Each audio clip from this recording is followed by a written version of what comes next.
আলহামদুলিল্লাহ, আমরা এখন সবাই দেশের পক্ষ নিয়ে ভারতের বিপক্ষে নির্ভয়ে কথা বলতে পারতেছি, ভারতের বিরুদ্ধে অবস্থান নিতে পারতেছি।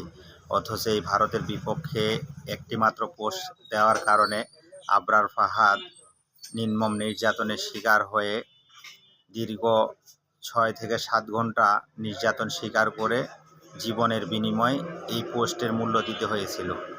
তারপরেও স্বৈরাচার খুনি হাসিনার অনুসারীরা দেখতে পায় না যে আসলে স্বাধীনতা কিসে। তারা স্বাধীনতাকে মূল্যায়ন করে 90 টাকার মূলা অথবা 400 টাকার মরিচের সাথে। কিন্তু এই মূর্খের দল বুঝে না যে প্রকৃত স্বাধীনতা হচ্ছে বাক স্বাধীনতা অথবা নেতা নির্বাচনের স্বাধীনতা, ভোট চোরদেরকে প্রতিহত করার স্বাধীনতা। আর দ্রব্যমূল্য এইটা তো বাজারের সাথে সাথে কমে অথবা বাড়ে।